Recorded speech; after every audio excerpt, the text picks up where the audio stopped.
Good evening, and welcome to CSBT's third event of the school year. Conservative Students for a Better Tomorrow was established in 2006 by a group of students at Furman University in order to advance the conservative principles that found and sustain this nation. CSBT is recognized nationally by the Leadership Institute as the leading student-led conservative group in hosting public programs and bringing balance to a liberal-dominated campus. Anyone interested in learning more about CSBT or would like to become an active member can join us for our meetings, which we have every other Wednesday at John's 107 at 7 p.m. You also can learn more information about our events and things that we actually do every year by going to our website, furmancsbt.org, or looking up our Facebook page, which is Furman CSBT. In keeping with the celebrations of Constitution Week, historian and author Dr. Don Livingston will construct the constitutional perspectives of Thomas Jefferson and Alexander Hamilton and explain how this tension is still present in American politics. As always, please note that CSBT as a whole neither agrees or disagrees with any of our speakers that we present. Our aim is to encourage students to step outside their ideological comfort zones, critically examine their assumptions, and thoughtfully explore the opinions of others, because provocation and proper context is imperative, especially in the realm of academia. Echoing President Smola's desire for civil discourse on campus, our aim is to enrich students' lives with a wide variety of right-of-center ideas, ideas usually not articulated very well in many classrooms. After Dr. Livingston remarks, there will be time for question and answers, I believe about 15 minutes, and will be led by our faculty sponsor, Dr. Carwin. Considering this is a student-sponsored event, we ask that students are given the initial opportunity to ask questions, and when doing so, please limit to one question. And now I would like to ask our Chief Academic Officer, Marianne Singh, to come forward to introduce our speaker. Thank you.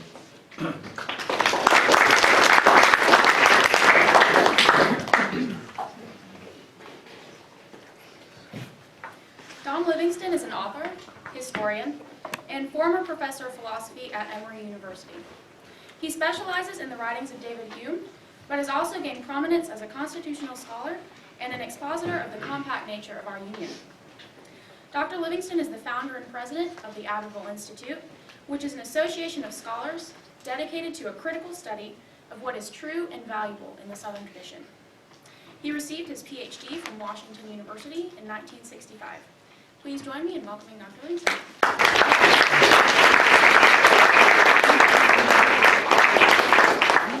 Thank you very much, Marianne.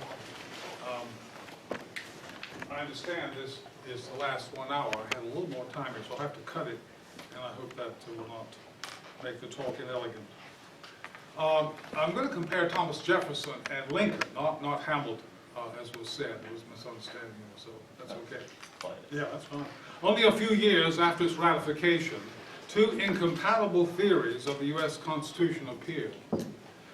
And Americans have ever since been divided over to which of these constitutions they should give their allegiance. The names usually given to these incompatible views are the nationalist theory and the compact theory. The nationalist theory was famously defended by Joseph Story, Daniel Webster, and Abraham Lincoln. The compact theory was defended by Thomas Jefferson, James Madison, John C. Calhoun, and Abe Lupshur. I'll refer to these symbolically as the Jeffersonian and Lincolnian theories, using those as broad terms to include a number of ideas in orbit around those two thinkers. Now, Jefferson holds the basic difference between them is on the concept of sovereignty. This is very important. Sovereignty is the right of a political society to govern itself without permission of any outside authority. In Britain, sovereignty is vested not in the people, but in Parliament. Parliament represents the people, but the people are not sovereign. They're subjects. In America, all agree that sovereignty is vested in the people, not the government. But there's a profound disagreement on who the people are. Jefferson holds that that sovereignty is vested in the people of the several states. Each state is a sovereign political society, and the Constitution is a compact or an agreement between those states. And it creates a central government with just a few enumerated powers, reserving all other powers not prohibited by the Constitution to the states. Now, Lincoln flatly denies that the people of the several states are sovereign. He holds that sovereignty is vested in the American people as a nation of individuals. Whereas Jefferson thinks that the central government is an artificial corporation created by the states for their mutual benefit, Lincoln thinks of the states as artificial corporations created by the general will of the American people. And this would mean the states function somewhat like counties in an American state. Lincoln explicitly compares the states to counties. He asks incredulously, quote, "What is this particular sacredness of a state? If a state in one instance and a county in another should be equal in extent of territory and equal in number of people, wherein is that state any better than a county?" End quote. Now, both Lincoln and Jefferson agree that it would be unconstitutional for the central government to go beyond its few enumerated powers into the reserved powers of the states. But who is to decide? This is the problem. In the Lincolnian theory, the agencies of the central government, executive, legislature, and judiciary, will decide. Jefferson denies this. The states themselves, he says, have the authority to veto intrusions of the general government in their reserved powers. The central government cannot have the final say because it is an agency created by the compact between the states. The states are older than the U.S. Constitution, than the government. It was created by them. The states are the principles of the compact, and the central government is the creature. The creature cannot have the final say over what powers the principles have delegated to it. Now, Jefferson expounded this theory in two documents called the Kentucky Resolutions, 1798 and another one in 1799. In these resolutions, he argued that the states have a duty to protect their citizens from unconstitutional acts of the central government and to their reserved powers. Since there is no authority superior to the constitutional compact between the sovereign states, a state being a party to the compact may nullify an unconstitutional intrusion of the federal government within its borders. Another way a state may protect its reserved powers against federal usurpation is by seceding from the Union.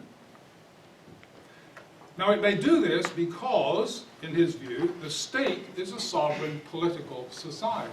It's not a county, as Lincoln thinks. In international law, compacts between sovereign states having no precise term of duration are compacts at will.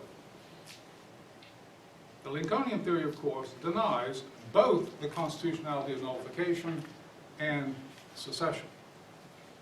So a real difference. Now, which of these theories is true? That is a big question, and I don't have space to deal with it.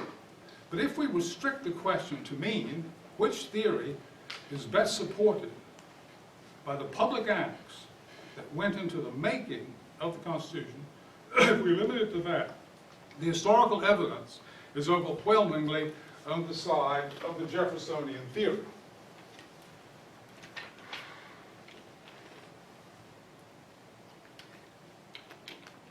All it needs to show is, one, that the founders thought of the states as sovereign political societies, and two, that they thought of the Constitution as a compact between those societies.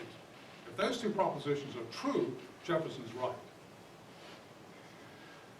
Let's take the first one. In the Treaty of Paris, in the Declaration of Independence, 13 former colonies are described as, quote, free and independent states. And the plural is used to describe the United States throughout. The United States, them. The United States, they. In the Treaty of Paris, 1783, which concluded the war with Britain, the colonies are recognized by His Britannic Majesty to be, quote, free, sovereign, and independent states, end quote. And the treaty is made with each by name. It's not made with the United States. It's made with each by name. And in treaties with other nations, each state was also mentioned by name. In the Articles of Confederation, the first constitutions Americans made for themselves, Articles 2 states that, quote, each state retains its freedom, sovereignty, and independence, end quote. A state could not retain its sovereignty unless it first possessed it. Nor did the states lose their sovereignty by ratifying the new Constitution. The state cannot lose sovereignty in international law without express renunciation. And no state expressly renounced its sovereignty. Indeed, 3 states asserted their sovereignty in the strongest possible terms. Virginia, New York, and Rhode Island wrote into their ordinances of ratification the right to secede if their happiness required it. Although Americans wanted the Union to work, they also knew that a state could secede, just as it can from the European Union. Up to the secession of South Carolina, there was hardly a time in which secession was not contemplated as a policy option. The section that most often considered secession was New England. In 1804, over the Louisiana Purchase, 1808-09, over the embargo, 1811, over admitting Louisiana as a state, in 1814, over the War of 1812, in the 1830s, over slavery, 1846, over the Mexican War. John Quincy Adams and other political leaders signed a document saying the annexation of Texas would mean the secession of New England in 1845. Boy, they had a problem with the Union. The very first. Of the early New England threats of secession, Thomas Jefferson said, with characteristic magnanimity, quote, if any state in the Union will declare that it prefers separation to a continuance in union, I have no hesitation in saying, let us separate, end quote. Secession did not frighten him. He had seen it done twice before, once from Britain and the other from the Articles. And the world did not come to an end. Jefferson thought that state secession was part of the Republican ideal of self-government and was especially necessary in America. Now the reason was, and this is important, the Republican tradition from the ancient Greeks up to the 18th century, nearly 2,000 years, taught that republics had to be small. You can't have self-government and the rule of law in huge states. Consequently, Virginia relinquished the vast Northwest territory it had conquered from Britain, which included the present states of Ohio, Indiana, Illinois, Wisconsin, and Michigan. A lot of territory. They renounced it on the grounds that Virginia could not both be a republic and rule such vast territory. See how they're thinking? Too big. Later, the western part of Virginia would secede and form the state of Kentucky. Western counties of North Carolina would secede and form Tennessee. Maine would secede from Massachusetts. West Virginia would secede later from Virginia. Well, perhaps. By 1850, the United States in half a century had expanded to more than 4 times its original size. It was suffering from bulimia. It was too big for self-government. And so secession was widely seen as a part of Republican liberty. Indeed, Jefferson thought Virginia was too large for Republican government, even with the secession of Kentucky. And he proposed that the state be divided into small republics, which would have considerable autonomy over local affairs, which he called ward republics. Now, these would not be counties as we have today, as Lincoln described the American states, but little quasi-independent states, similar to the cantonal states of Switzerland. New England leaders feared that Jefferson's Louisiana Purchase, which doubled the size of the Union, which they thought was a bad thing, would lead to a centralized empire dominated by Virginia. Some of their leaders said, Virginia will become the Austria of America. Jefferson responded by saying it would indeed be an empire, but not a centralized one, as the Europeans had. It would be grounded in secession and republican self-government. He thought it inevitable and desirable. As Americans moved west, they would do as the colonists had done. They would clear the forests, build societies, and when mature enough, they would form states. And these states would secede and form new federations of their own. This was what would happen. This was natural. This was good. This was Republican liberty. In 1804, Jefferson wrote the English philosopher Joseph Priestley that he would be happy to have a Mississippi Confederacy on the western banks of the Mississippi alongside the old Atlantic Confederacy. And he even imagined a Pacific Federation eventually on the West Coast, comprised, he said, quote, of free and independent Americans, unconnected with us, but by the ties of blood and interest, and enjoying like us the rights of self-government, end quote. So that if you had three unions on the continent, they would all be Americans. They would trace their history back to the Declaration of Independence, et cetera, but there would be different styles of Americanism. Senator Thomas, Senator Thomas Hart Benton of Missouri and many other Jeffersonians, remember the Jeffersonians dominated from his first election up to pretty much up to 1860. Got a little weaker at the end, but they still dominated.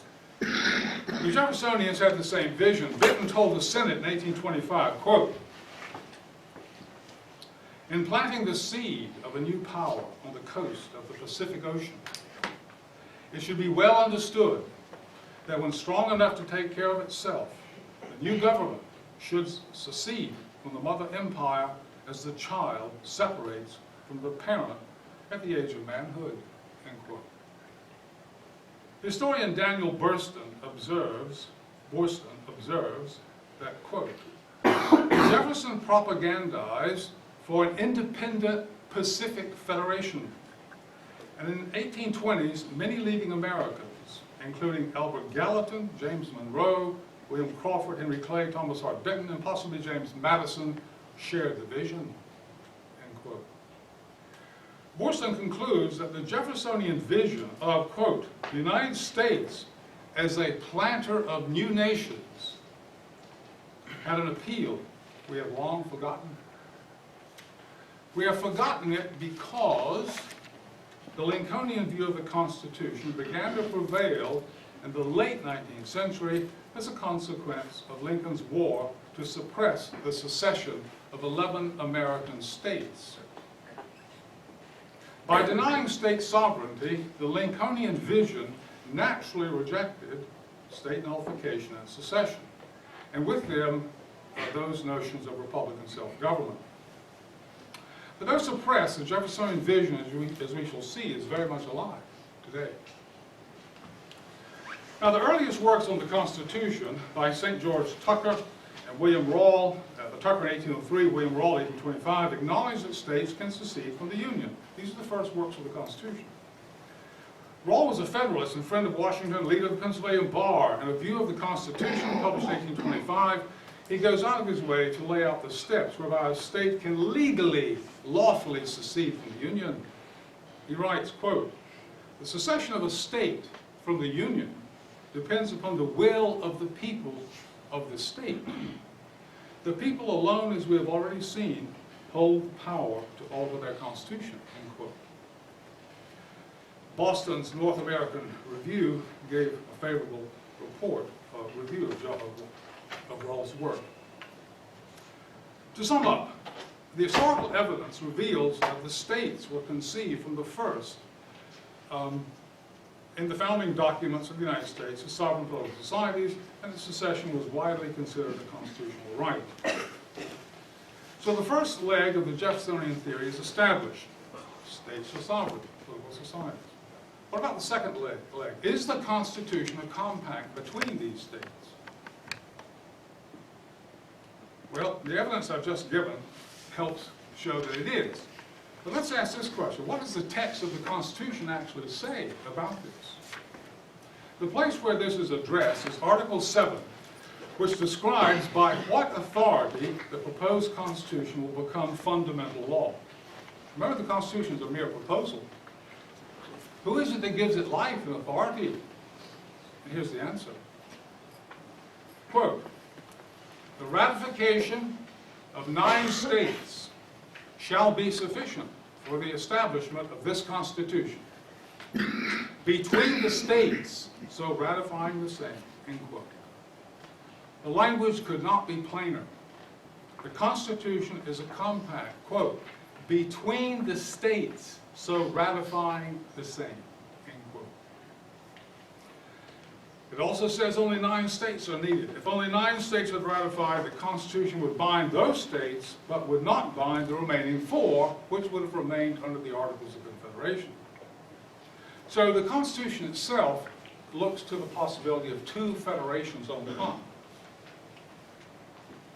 So don't say the states can't secede. They did. All 13 of them voted for it, they didn't have to.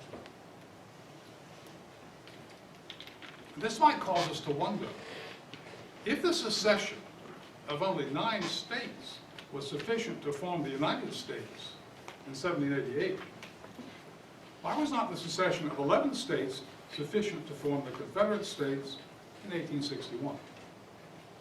Just take that home and think about it.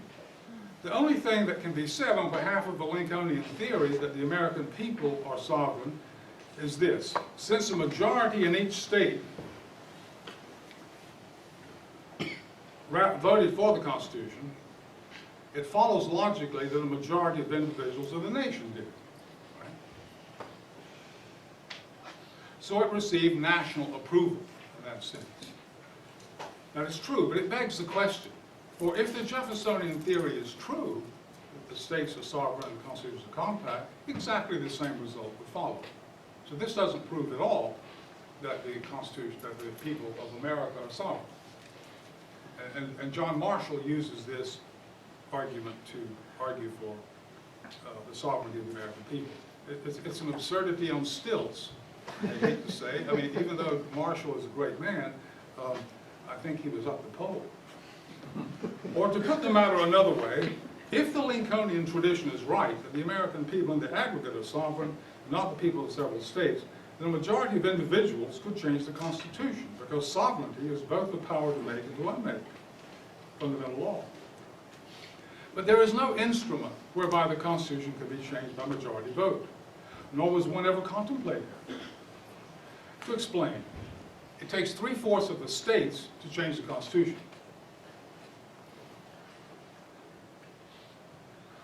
To pass an amendment. But it could happen that a majority of the population lived in a quarter of the states, as it did in 1788. In that case, a minority of individuals in the nation would have the power to change the Constitution, which contradicts the nationalist theory. You see the problem? Majorities of individuals on a national level have nothing whatsoever to do with amending the Constitution. Vermont has only 600,000 people.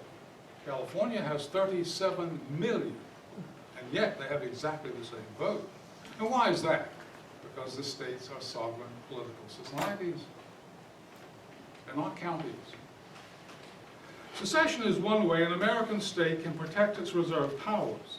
But there's another and more effective Jeffersonian remedy to federal usurpation, and that is state nullification. Now, that has come to the fore recently, and so I want to say something about it, though it's not very well understood. State nullification you should think of as one of the checks and balances in the American Constitution. You've all heard about the checks and balances in Congress, in the legislature and judiciary and so on. Well, that is a horizontal check at the central government level among those offices. State nullification is a vertical check from the people up to the whole of the central government. See the difference? The horizontal check is not between the people, it's between offices of government. The earliest act of state nullification is the case of Chisholm versus Georgia, 1793. Georgia was sued by the executors of a deceased loyalist for a bond given before the Revolution. Georgia refused to appear before the Supreme Court on the ground that in international law, a sovereign state cannot be sued by an individual without its consent. They didn't think they were counties, did they? The court found for the plaintiff by default. Georgia nullified the court's ruling. And here's what the House of Representatives passed. If any federal agent, any agent that attempted to execute the court's decision would be guilty of felony and shall suffer death without benefit of clergy, end quote. That's how you handle federal tyranny. Other states agreed with Georgia, and ratified the 11th Amendment, exempting states as sovereign political societies from suit by individuals. This act of state nullification occurred only 4 years after the Constitution was ratified. But a year before that, Jefferson suggested that Virginia nullify the intrusion of a national bank into the state. Now remember, the Philadelphia Convention had raised the question, could the federal government charter business corporations or banks? The answer was no, almost unanimous. Well, here it is, they've done it. This is, by the way, is the ancestor of the Federal Reserve. Here's what Jefferson tells Madison. He's explained to Madison how he ought to think about this. Quote, the power of erecting banks and corporations was not given to the general government. It's not in the Constitution. It remains then with the state itself. States can do it, but not the federal government. For any person to recognize a foreign legislature, Congress, in a case belonging to the state itself is an act of treason against the state. And one acting under the authority of a foreign legislature, whether by signing notes, issuing or passing them, acting as director, cashier, or in any other office relating to it, shall be adjudged guilty of high treason and suffer death accordingly, end quote. Now that's the, whether he would do that, but that's the logic. That's how you're supposed to think of it. The answer is no. No such thing as coming into Virginia. We never authorized it. Might be a good idea, but it was never authorized. Nullification was vigorously invoked in every section of the Union prior to the war to prevent secession in 1861. New England states nullified Jefferson's embargo, Madison's War of 1812, fugitive slave laws, and Wisconsin was nullifying rulings of the Supreme Court as late as 1859. And before that, too. After the war, the Lincolnian theory began to prevail, and nullification was pushed to the margins. In the last decade, however, it has come back to be considered. Actually, it's always been used, but people are trying to think about it. But they don't know how to think about it, because we haven't been educated. How many people know this? Have any idea of this history?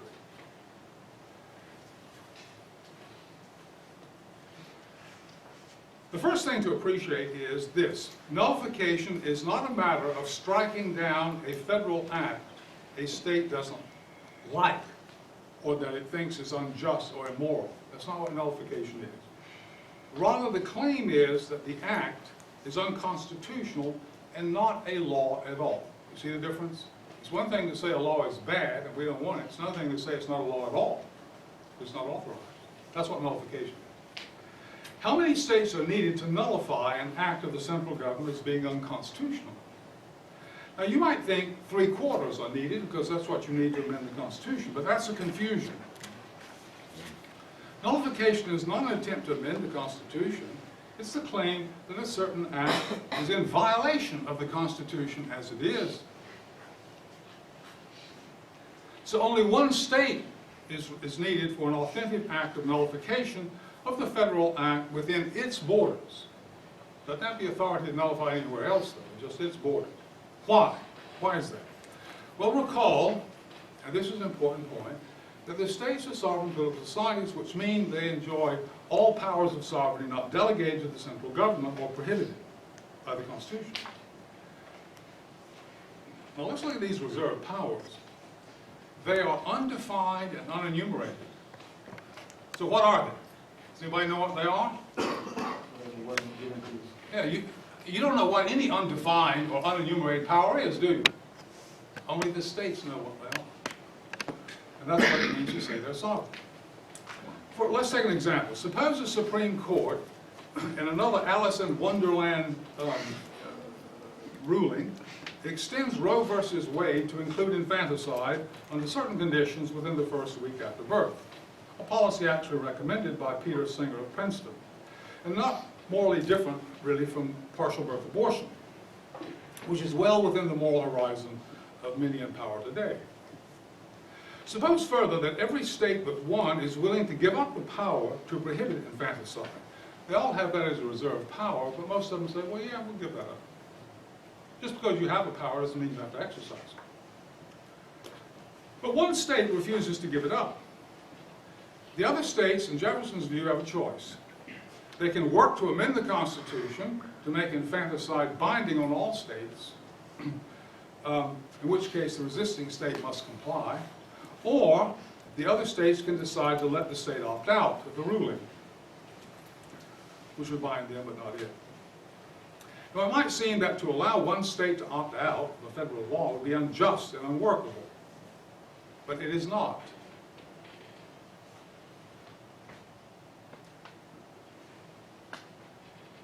If the states possess undefined and unenumerated reserved powers that Jefferson says they have, and the 10th Amendment was crafted to guarantee, then it would be unjust not to allow those powers to be exercised. Nor would one state opting out lead to chaos, but that is exactly what the Canadian Constitution allows. The Canadian Constitution contains what's called the, quote, notwithstanding clause, end quote, which allows any one of the 10 provincial states to nullify or opt out of federal legislation in the area of civil rights. It can't opt out of anything, but it can opt out of any act about civil rights. So it's not as if you couldn't do this.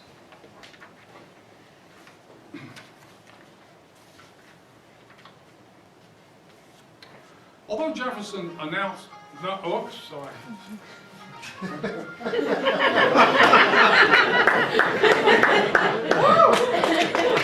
Although Jefferson announced, we are in South Carolina, remember.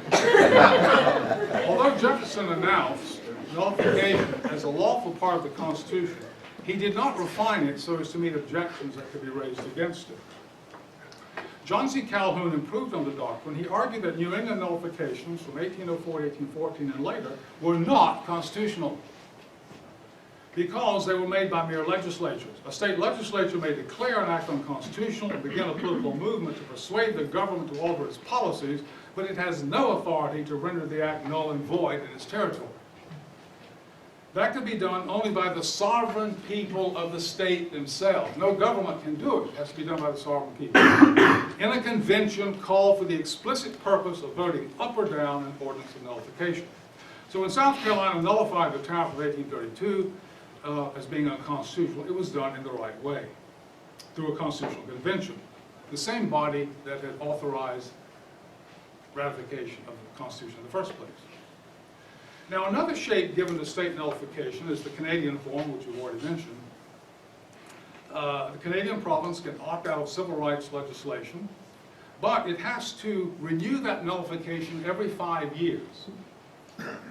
Now, this is a more limited kind of nullification than Jefferson or Calhoun had in mind, but it's nullification nonetheless, and it serves part of the purpose. For example, had it been in place in the U.S. Constitution, a state could have opted out of the Supreme Court's decision on school prayer in the states, schools, in 1962, and it could have opted out of the abortion ruling of Roe versus Wade in 1972. So if we had that Canadian provision, the states could have done that. A further refinement of constitutional nullification has recently been put forth by William Watkins in his book, Reclaiming the American Revolution, the Virginia and Kentucky Resolutions and Their Legacy. He proposes an amendment to the Constitution creating a constitutional commission in which the states, not the Supreme Court or any other branch of the central government, would determine what the undefined and unenumerated powers are of the states. Okay, let's look at this constitutional commission. Each state would have one commissioner to represent it in a national constitutional commission, to be elected as follows. State legislatures would select 2 candidates. The people of the state would choose one of those to represent them in the commission. Now, if 5 state legislatures believe that an act of the central government is unconstitutional, such as Obamacare, if 5 legislatures thought it was unconstitutional, they can petition the Commission for Constitutional Review, and if 3/4 of the state commissioners agree that it is unconstitutional, it is null and void, period. End of case. And neither the President, or the Supreme Court, or the Congress can do anything about it, because they are creatures of the Constitutional Compact. So, would you want the people of the states to be able to review the question of the constitutionality of Obamacare, or 9 politically well-connected lawyers on the Supreme Court in votes of 5-4?